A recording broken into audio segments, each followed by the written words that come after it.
असतो मा सद्गमय तमसो मा ज्योतिर्गमय मृत्योर्मामृतं गमय।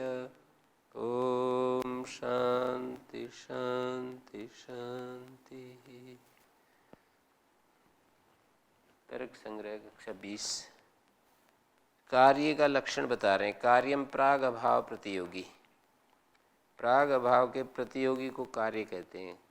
कार्य की उत्पत्ति के पहले रहने वाला जो अभाव है, कार्य के नाश के बाद रहने वाला एक अभाव होता है, घटो न ध्वंस और घटो भविष्यति। ये दो स्थितियां ना, मिट्टी है और कहेंगे इस मिट्टी में घट उत्पन्न होगा, घटो भविष्यति। अभी तो घट नहीं है, घट होगा। और घट है घटोध्वस्त। घट था मतलब पहले और वो ध्वस्त हो गया, तो वो एक अभाव है। घट का अभाव हो गया। घट था, घट का अभाव हो गया। विद्यमान घट का अभाव होना ये प्रध्वंसा भाव है।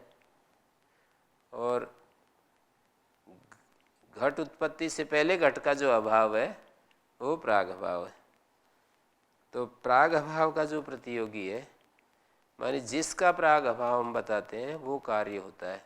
कार्य का स्वरूप ये हो गया कि प्राग अभाव का जो प्रतियोगी, जैसे घट है, प्राग अभाव का प्रतियोगी है घट।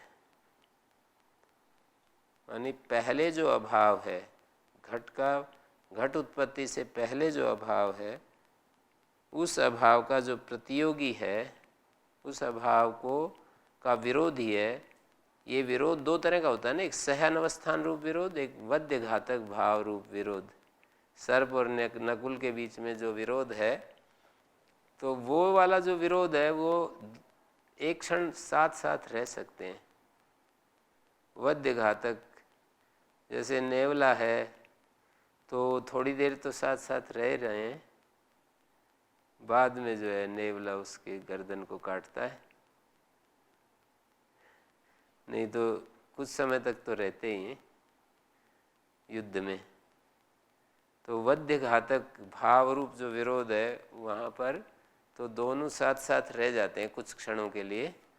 पर सहअनवस्थान रूप विरोध है, घटा भाव और घट का जो विरोध है, जब घटा भाव है तो घट नहीं, और जब घट है तो घटा भाव नहीं। घट आ गया तो घटा भाव खत्म हो जाता है। तो इस विरोध को प्रतियोगी के रूप में प्रस्तुत कर रहे हैं, सहअनवस्थान रूप जो विरोध है।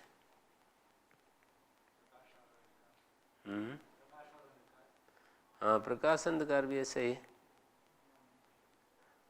प्रतियोगी पदार्थ जो है सादृश्य विषय में भी होता है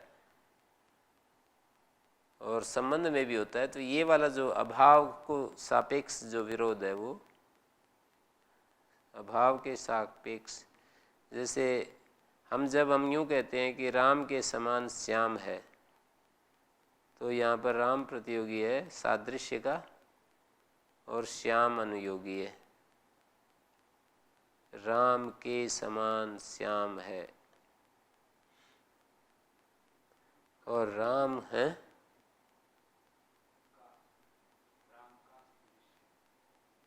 राम का सादृश्य श्याम में है। राम का सदृश्य श्याम में है, तो जिसका श्याम जो है अनुयोगी होगा, राम जो है प्रतियोगी होगा।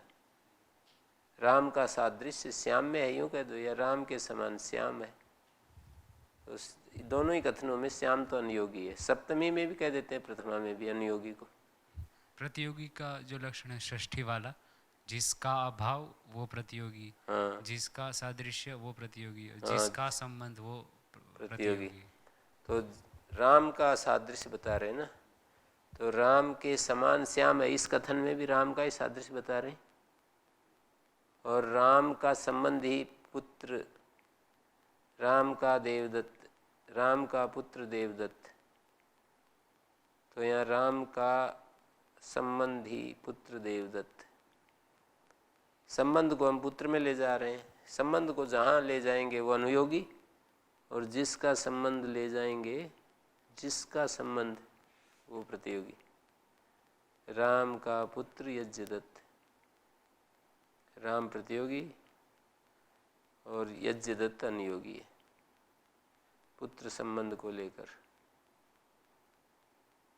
तो प्राग अभाव प्रतियोगी, प्राग अभाव का प्रतियोगी। प्राग अभाव घट उत्पत्ति से पहले घट का जो प्राग अभाव है उसका प्रतियोगी। जिसका प्रतियोगी? प्राग अभाव का प्रतियोगी घट। प्राग अभाव का प्रतियोगी कार्य। कोई भी कार्य पदार्थ जो होगा वो प्राग अभाव का प्रतियोगी होगा। पहले जो अभाव है उस अभाव का वो प्रतियोगी पदार्थ होगा जो कार्य होगा। कार्य से ही अभाव हटेगा।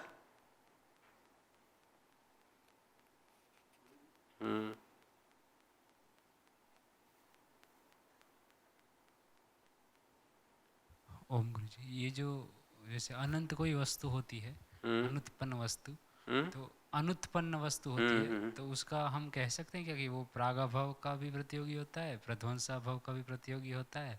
प्रतियोगी का अभाव बताएंगे वहाँ। तो जो अनुत्पन्न वस्तु है ना, नित्य होती है, और नित्य का लक्षण तो यही होगा कि प्राग अभाव का प्रतियोगी, प्रध्वंसा भाव का प्रतियोगी। प्राग अभाव का भी वो प्रतियोगी नहीं होता, प्रध्वंसा भाव का भी प्रतियोगी नहीं होता।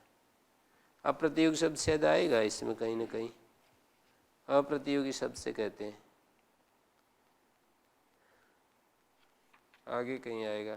तो कार्य प्राग अभाव का प्रतियोगी, और कारण, कारण तो तीन प्रकार का होता है।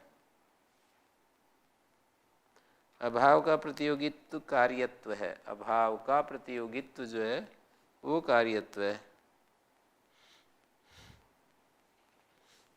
कारणम त्रिविधम, समवायी असमवायी निमित्त भेदात। ये कारण तीन प्रकार का है, समवायी कारण, असमवायी कारण, निमित्त कारण। समवायी कारण तो उपादान कारण को ही समवायी कारण कहते हैं। जैसे तंतु और पट में देखें तो तंतु समवायी कारण है पट का, पट कार्य है, तंतु कारण है।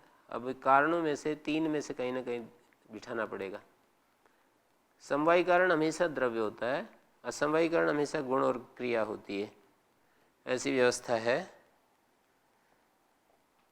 तो ये आगे कह रहे हैं असमवायी कारण गुण या क्रिया होती है। कहीं गुण हो जाएगा, संयोग गुण है, जैसे कहीं रूप आदि गुण है, कहीं पीछे जैसे आया था असमवायी कारण जो है संयोग आदि गुण। आद्य पतन का असमवायी कारण गुरुत्व है और द्रवत्व है। आद्य संदन का जो असमवायी कारण है वो द्रवत्व है।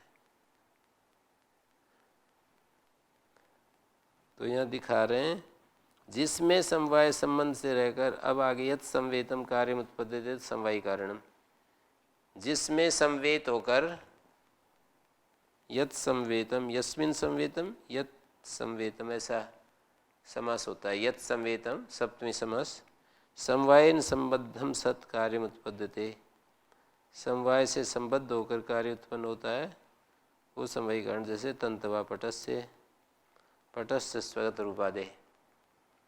पट जो है समवायी कारण होता है अपने पट में रहने वाले रूप का, पट में रहने वाले रूप का समवायी कारण होता है। तो यहाँ पर पट में पटगत स्वगत मानी पटगत रूप आदि का समवायी कारण है पट। यत् संवेतम कार्यम उत्पद्यते तत् समवायी कारणम, जैसे तंतवा पटस्य, पटस्य स्वगत रूपादे।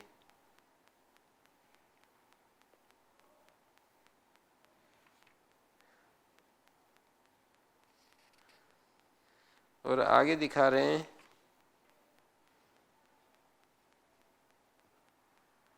यस्मिन कार्यम उत्पद्यते समवायी कारण, जिसमें कार्य उत्पन्न होता है।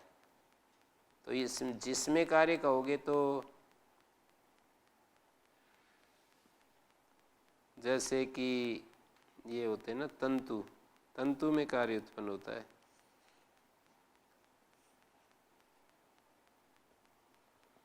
एक समवाय संबंध होता है, एक संयोग संबंध होता है। संयोग संबंध हमेशा द्रव्यों का होता है, मूर्त द्रव्यों का संयोग संबंध होता है। भूतले घटा, भूतल भी द्रव्य और घट भी। घटे जलम, घट भी द्रव्य, जल भी द्रव्य है। तो दो द्रव्यों का ही संयोग संबंध होता है। और समवाय संबंध गुणों का और क्रियाओं का, जाति का, अपने अधिकरण के साथ जो संबंध होगा। जैसे रूप का वस्त्र के साथ समवाय संबंध होगा, अपना अधिकरण है। रूप का अधिकरण पट है और जाति का अधिकरण व्यक्ति है और गोत्व का अधिकरण गो है और चलन आदि क्रियाओं का अधिकरण वो द्रव्य है जिसमें वो क्रिया हो रही है। पत्ता हिल रहा है तो हिलना पत्ते में है, तो पत्ता जो है वो समवाय संबंध,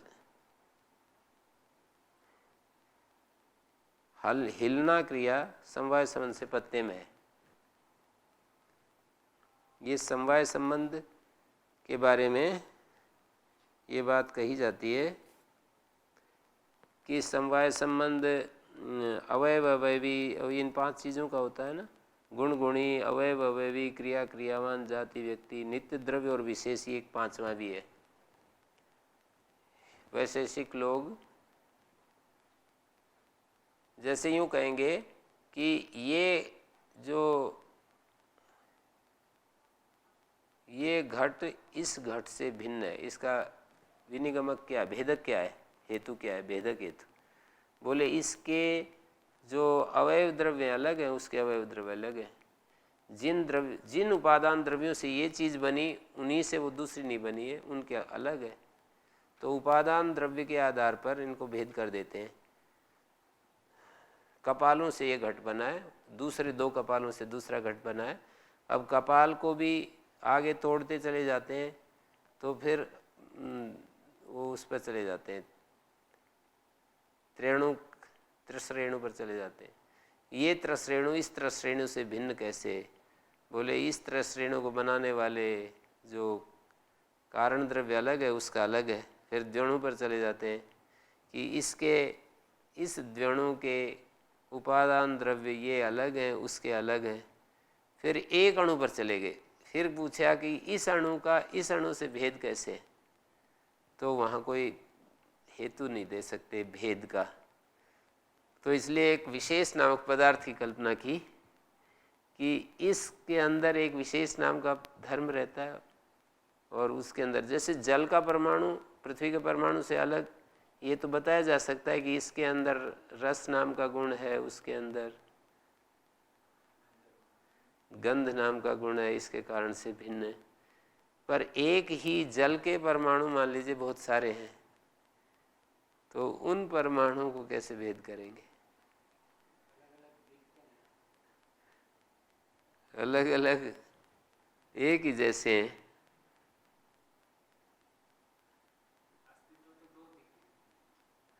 हाँ, पर ये भिन्न कैसे हैं जब एक ही हैं? तो उसके लिए विशेष नाम का एक पदार्थ, विशेष नाम का एक पदार्थ मान लिया कि इसके अंदर भी एक विशेष नाम का पदार्थ है, उसके अंदर भी एक विशेष। तो विशेष नित्य द्रव्य में विशेष नाम का जो पदार्थ है वो समवाय संबंध से रहता है। उन्होंने परमाणु है वो नित्य द्रव्य है और उसके अंदर समवाय संबंध से विशेष नाम का पदार्थ रहता है। ये भी आपकी बात हेतु तो ठीक है, जैसे कि पार्थक्य के आधार पर हम कह सकते हैं, पृथक गुण के आधार, पृथक भी एक गुण है ना, ऐसा हेतु नहीं देते। पार्थक्य गुण के आधार पर, पार्थक्य भी तो एक गुण है, पर पार्थक्य गुण तब होता है जब कोई चीज़ संयुक्त हो और फिर उसको अलग करते हैं ना, तभी पृथक गुण की उत्पत्ति दिखाते हैं। पृथक गुण वैसे नहीं दिखाते, पहले कोई चीज़ संयुक्त हो और फिर विभक्त हो उसको विभाग कहते हैं शायद, है? इसमें हाँ आएगा तो शायद पृथकता और विभाग के अंतर क्या फर्क है। ओम गुरु जी, वो जो है दो अणु भिन्नता यदि देखते हैं तो उसमें पार्थक्य गुण देख सकते हैं कि भिन्न कैसे है, लेकिन इन दोनों में भेद क्या है तो उसमें फिर कोई भेद नहीं बता सकते यदि दोनों समान ही हैं। भेद और भिन्नता अलग अलग है। हाँ, कोई स्वामी जी शरण जी भी कहते हैं ना। भिन्नता, भेद तो अन्योन्य भाव है ना, इसमें इसका अभाव और इसमें इसका अभाव। भेद तो अन्योन्य भाववान भेद होता है। भिन्नता तो साकार चीज़ों में मतलब होती है स्थानकृत दूरी के आधार पर, और भेद जो है वो जो हम जिनको विशेष हम कहते हैं वो भेद होता है कि इन दो चीज़ में भेद क्या है, विशेष क्या है।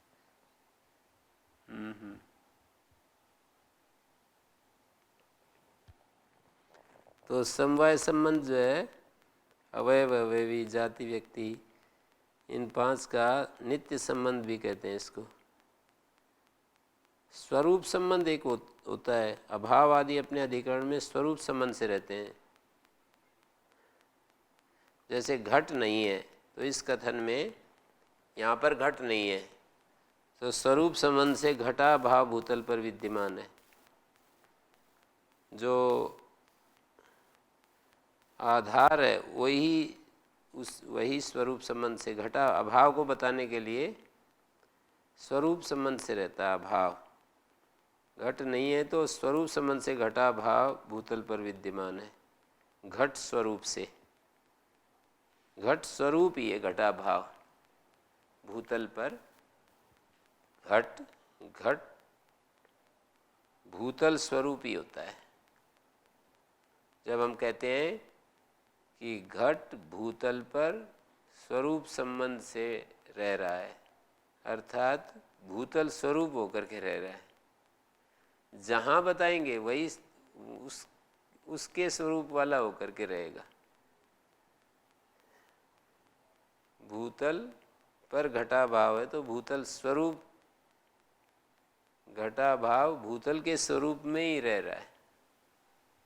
जो गुरु जी कहते हैं ना, एक कार्य अपने कारण में कारण रूप से रहता है। कार्य अपने कारण में कारण रूप से रहता है। कारण स्वरूप में रहता है। जो मतलब जो सत्कार्यवाद मानते हैं, कार्य कारण में कारण स्वरूप में रहता है, मतलब वो कारण ही रहता है।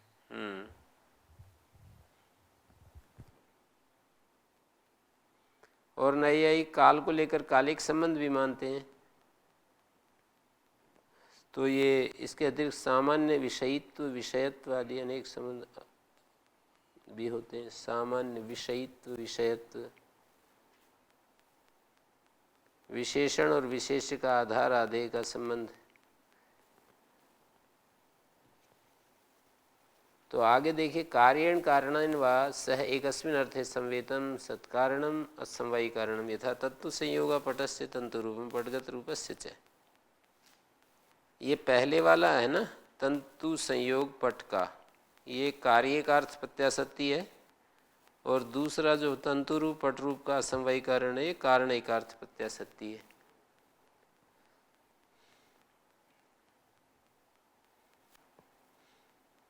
कार्य के साथ, कार्य अथवा कारण के साथ एक आश्रय द्रव्य में संवेत होकर के जो कारण रहे वह समवायी कारण होता है। संवेतम सत कारणम असमवायी कारणम। जैसे तंतु संयोग पट का, तंतु संयोग पट का, यहाँ पर एक तरफ तंतु है, पट है। तंतु समवायी कारण हो गए पट रूप कार्य के, पर पट रूप कार्य को उत्पन्न करने में एक कारण और भी है। तंतु तो समवायी कारण हो गए, पट को उत्पन्न करने में एक कारण और है, तंतु का संयोग। तो वो जो तंतु का संयोग है वह समवायी कारण है। बाकी तो सब निमित्त कारण होते हैं, जैसे कि वो बनाने के, वस्त्र बनाने के जो भी इंस्ट्रूमेंट्स हैं, खुड्डी वगैरह, वेमा वगैरह, जो बनाने वाला जुलाहा, सब निमित्त कारण में आएंगे। कार्य के साथ, कार्य हो गया पट, तो पट के साथ एक अर्थ में एक आश्रय द्रव्य तंतु में जो रहे। कार्य के साथ एक आश्रय द्रव्य तंतु है, तंतु में जो समवाय संबंध से रहे। संवेतम सत्यत कारणम, संवेत होकर के जो कारण बने। तो पट कार्य के साथ, तंतु तो कार्य नहीं है ना, पट कार्य के साथ एक आश्रय द्रव्य तंतु में संवेत होकर के जो रहे, तंतु में संवेत होकर के संयोग गुण रहता है। कार्य के साथ जो एक आश्रय द्रव्य है, कार्य के साथ एक आश्रय द्रव्य, कार्य के साथ एक आश्रय द्रव्य तंतु है, तंतु में संवेत होकर के जो रहे, समवाय संबंध से संवेत होकर के जो समवाय संबंध से रहे, वो उस कार्य का असमवायी कारण है। एक द्रव्य, कार्य के साथ एक द्रव्य, तंतु में पट भी रहता है और तंतु में ही तंतुओं का संयोग भी रहता है। एक आश्रय द्रव्य तंतु है और उस तंतु में कार्य के साथ एक अर्थ, पट रूप कार्य के साथ एक अर्थ है तंतु, उस तंतु में, उस तंतु में तंतुओं का संयोग भी रहता है। तंतु संयोग, ये एक आश्रय द्रव्य है तंतु, और उसमें संयोग नाम का धर्म रहता है, संयोग नाम का गुण रहता है।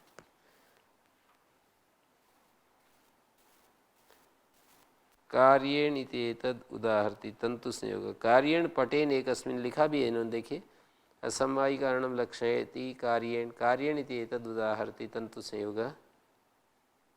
कार्येण मानी पटेन, एकस्मिन् तंतौ, कार्य है पट, तो एक तंतु में संवेतत्वात्, एक तंतु में संवेत है तंतु संयोग। कार्य पट के साथ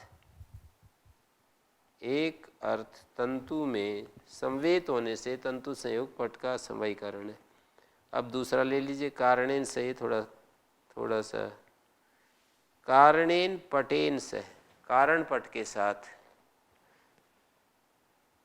यहाँ पर पट को कारण के रूप में रख रहे हैं, रूप का कारण है, कारणेन पटेन से, रूप का कारण है ना ये पट, उधर रूप और उधर कारण, तो कारणेन पटेन से, कारणेन से एकस्मिन आश्रय द्रव्य, एक आश्रय द्रव्य जो तंतु है, यहाँ पर भी आश्रय द्रव्य वही तंतु है, तंतु में संवेत होने से तंतु रूप पट रूप का असमवायी कारण है।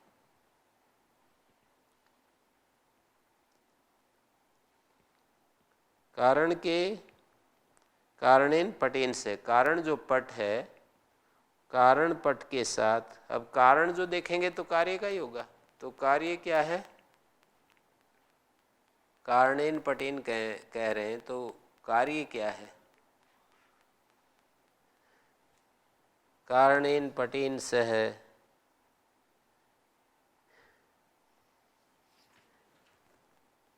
कारणेन पटेन से, तो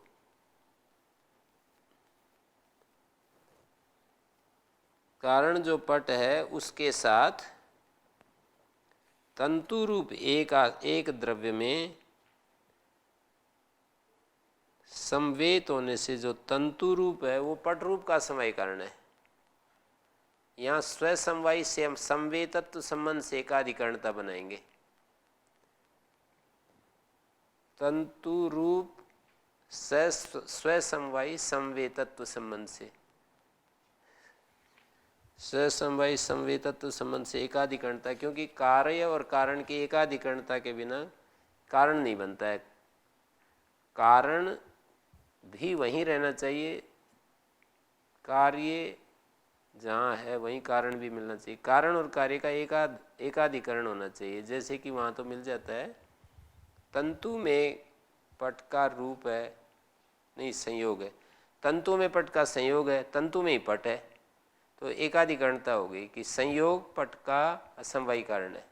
तंतु में ही पट है, तंतु में ही पट है, तंतु में ही संयोग है, तो एकाधिकरणता होगी पट और संयोग की।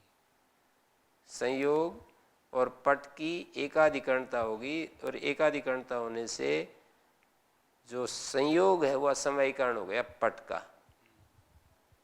एक तरफ पट है, फिर तंतु है, फिर संयोग है तंतुओं का, तीन चीज़ें।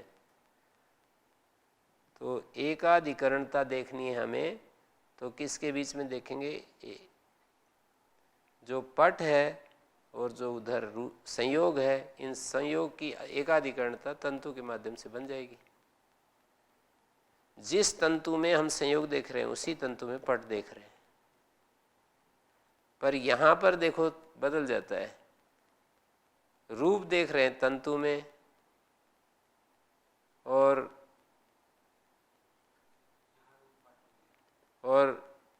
दूसरा रूप पट का रूप देख रहे हैं। एक तो तंतु का रूप और एक पट का रूप, तो तंतुगत रूप पट के रूप का असमवायी कारण है, ऐसे कह रहे हैं। तंतु का रूप और पट का रूप, इनका तो अलग अलग अधिकरण हो गया। तंतु का जो रूप है वो तंतु में है और पट का रूप पट में है, फिर ये दोनों कनेक्ट कैसे हो पाएंगे। इसको इन्होंने स्वसमवायी समवाय संबंध करके दिखाया है। ये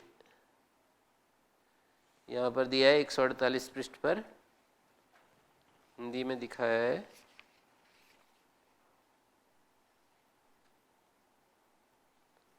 और संस्कृत में भी दिखाया है यहाँ पर 146। पहले देखिए, दूसरा अनुच्छेद।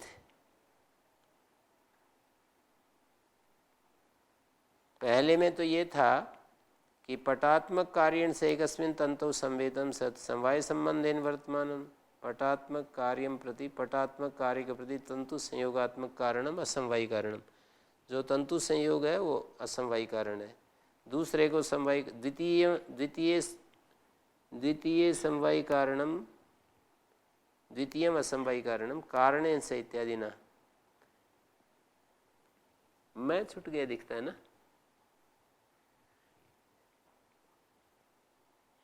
यहाँ पर जो दूसरा अनुच्छेद है, द्वितीय समवायी कारण द्वितीयम होना चाहिए।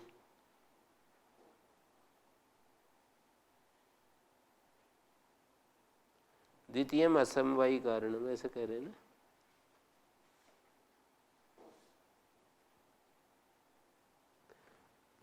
कारणेन से इत्यादि ना। कारणेन से मानी पट रूप समवायी कारणीभूत पटेन से। पट रूप का समवायी कारण बना हुआ जो पट है, कारणीभूत जो पट है, उसके साथ एक अर्थ में मानी तंतु रूप अर्थ में, एकस्मिन् अर्थे तंतु रूपे अर्थे, एक तंतु रूप अर्थ में संवेद होता हुआ समवाय संबंध से जो वर्तमान रहे वो तंतु रूप पटगत रूप के प्रति कारण होता है। तो असमवायी कारणम तंतु रूपम पटगत रूपस्य। इसको ही संस्कृत हिंदी में दिया है। पट में उसका नीला पीला आदि रूप होता है। 148 पृष्ठ पर पट के नीले पीले रूप का कारण है तंतुओं का रूप। पट के जो अलग अलग रूप दिखाई देते हैं वो तंतुगत रूप उनका कारण है। वो पट अपने कारण तंतुओं में समवाय संबंध से रहता है। पट अपने कारण तंतु में रहता है, तो तंतु में स्थित रूप ही पटगत रूप के प्रति कारण है। कल देखते हैं। ओम शांति शांति शांति।